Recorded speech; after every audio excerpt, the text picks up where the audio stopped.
My wife cheated and told me, "You don't own me. I want an open marriage." I stayed calm, nodded, and filed for divorce the next morning. She thought I was bluffing, until she lost the house, the car, and the lifestyle she so effortlessly took for granted. It was a quiet Thursday night, almost unnaturally still, like the world was holding its breath before something broke. Jenna had been coming home later than usual, her clothes clinging to the scent of a floral perfume she didn't wear, her smile carrying the glow of someone freshly admired. I wasn't a fool. I had suspected for weeks. But I wanted to see how far she'd go, how deep her betrayal ran. Dinner sat untouched on the table, slowly growing cold as she scrolled through her phone and sipped wine with the kind of smirk only the truly arrogant can wear. It was the smirk of someone who thought herself untouchable. And then, without a trace of guilt or hesitation, she set her phone down, locked eyes with me, and delivered a blow that changed everything. "We've been married 12 years, Nick," she said with casual, almost bored tone. "I think we should open our marriage." I didn't flinch. I didn't blink. So she went further, like she was offering me some grand, generous opportunity. "I'm just being honest," she added. "I've been seeing someone else. And I don't think it should stop us from exploring. We're adults, right?" Then came the dagger. "You don't own me." I stared at her, breathing evenly, refusing to let the chaos of her words drag me into their storm. This wasn't conversation. It was a confession wrapped in arrogance. She wasn't apologizing. She wasn't nervous. She was standing on the bones of our marriage, already fantasizing about her next conquest. She expected me to rage, to shout, to plead with her to stay. She expected weakness. Instead, I said, "You're right. I don't own you." And then I stood. "I hope you enjoy your freedom, because starting tomorrow, you'll have plenty of it." Her smile cracked. "Wait, what does that mean?" I leaned in, kissed her forehead with the grace of a man who had just let go of dead weight, and said, "It means I'm done pretending I don't see who you really are." That night, I didn't cry. I didn't fall apart. I planned. By sunrise, I had already spoken with my attorney. Jenna had no idea that the house she lived in was solely in my name. The luxury car she adored was financed under my business. The credit cards she used like candy were tied to accounts I had strategically reinforced and protected years ago. While she had been playing with fantasies, I had been building a quiet, bulletproof exit strategy. She thought I was bluffing. But by the time the weekend arrived, the gears of justice were already grinding. The next morning, Jenna floated into the kitchen, humming to herself like nothing had happened. She hadn't noticed that I never came to bed. She reached into the fridge, blissfully unaware of the storm about to hit her. "Morning, babe," she chirped. I didn't answer. I was already dressed, showered, sipping my black coffee while reviewing the divorce paperwork my lawyer had finalized overnight. "You're up early," she noted, a lazy smile still plastered on her face. I closed the folder and stood. "I spoke with a divorce attorney this morning. The papers are in motion." Her face froze. "Wait, what?" "You said you wanted freedom." I said calmly, "Well, you've got it." She dropped a bottle of orange juice, her hands trembling. "You're serious? Just like that? You're leaving me over this?" I kept my tone even, not letting her guilt infect me. "You didn't come to me to discuss opening the marriage. You informed me you were cheating and expected gratitude for your honesty. I'm not going to share my wife, not with some random guy, not with anyone. You made your choice. Now I'm making mine." She stumbled through her words. "I didn't mean to hurt you. I thought we could figure this out, be progressive like couples do now." "This isn't progress," I said coldly. "It's betrayal dressed up in trendy language." That afternoon, I pulled all access. The luxury SUV she adored was towed back to the dealership. The shared credit card she used for spa treatments and shopping sprees, frozen. The gym membership she flaunted on Instagram, canceled. As for the house, she didn't know it yet, but it had been purchased solely through my trust before our marriage. It wasn't community property. The motion to transfer full usage to me was already filed. Her world was beginning to collapse, and fast. That night, while I stayed in a quiet hotel room, her text came flooding in. "Can we talk?" I didn't mean for it to go this far. You're seriously ruining everything over one mistake. But I'd heard everything I needed to hear the night before. When she said, "You don't own me," she didn't just shatter our vows. She cut the final thread, holding me to her. And now she was beginning to understand she didn't own the life she took for granted either. 3 days.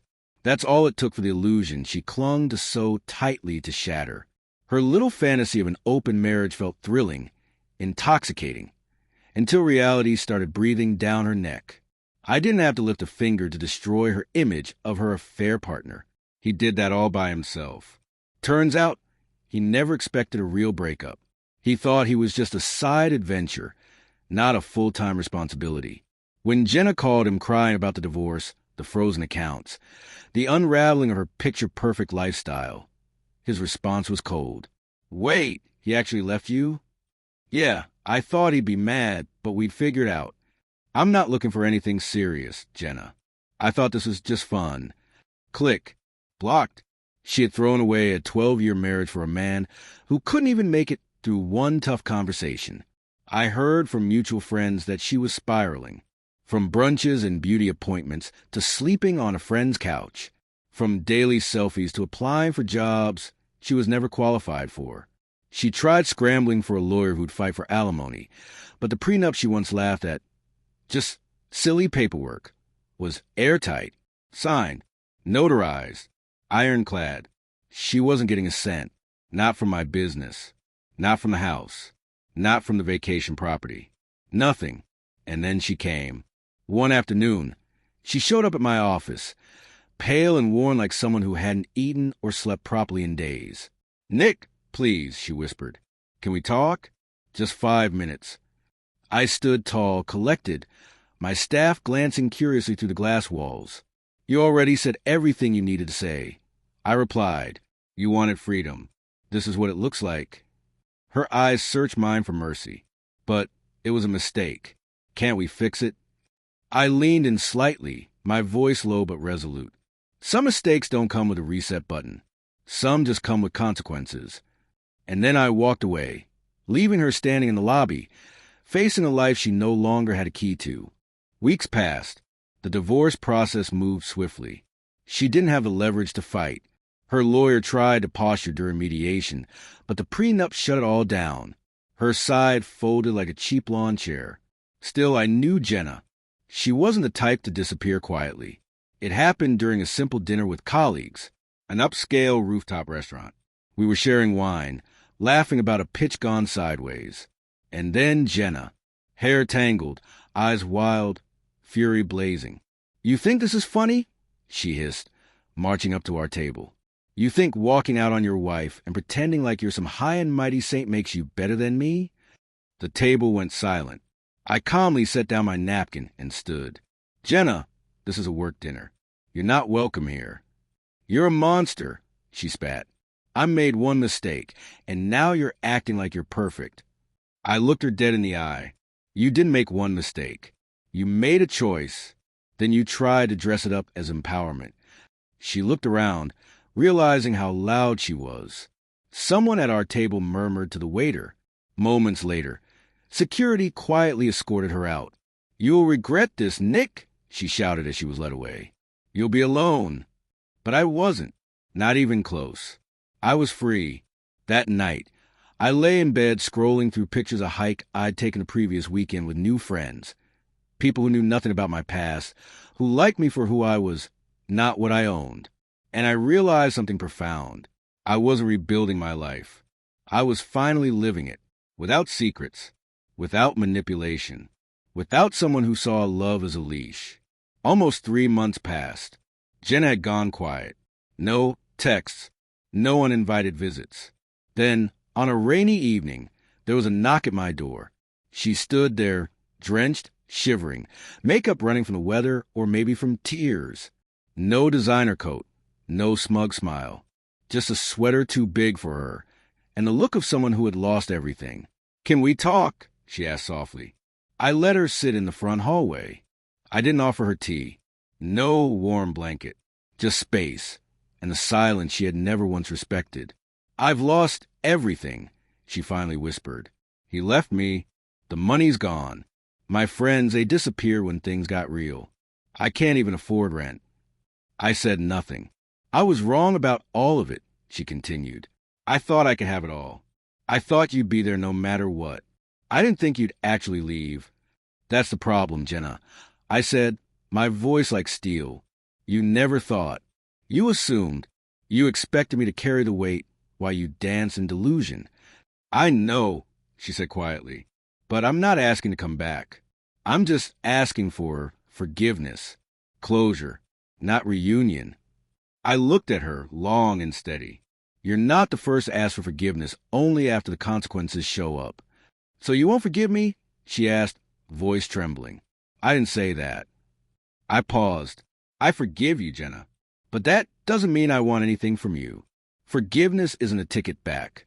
It's me freeing myself from the anger you try to chain me with. She closed her eyes, a tear tracing down her cheek. Goodbye, Jenna. I stood and opened the door. She looked at me for a long, hollow moment, then turned and stepped out into the rain. No umbrella, no direction I knew of, and I didn't look back. A year passed. 12 months of rebuilding, reclaiming, redefining. My home felt different, cleaner, lighter, as though her absence had scrubbed the air itself. But more than the house, I had changed. I didn't just survive. I thrived. My business grew faster than ever. I hired new staff, started mentoring young entrepreneurs, and launched a side project, helping others navigate betrayal and divorce with dignity. Every ounce of heartbreak became fuel for elevation. 6 months after the divorce, I met Emily. She wasn't flashy. She didn't play games. She listened. She laughed at my dry jokes. She asked about my day and waited for real answers. And above all, she respected me, something I hadn't even realized I'd been living without. One night, long after everything had settled, I received a message.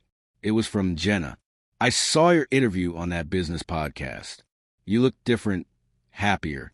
I just want to say I'm proud of you.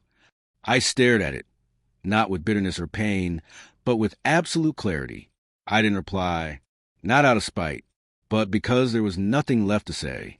Sometimes, the best revenge isn't destruction. It's becoming so grounded, so full of peace, that the person who betrayed you becomes nothing more than a footnote in your story of becoming. Jenna wanted freedom.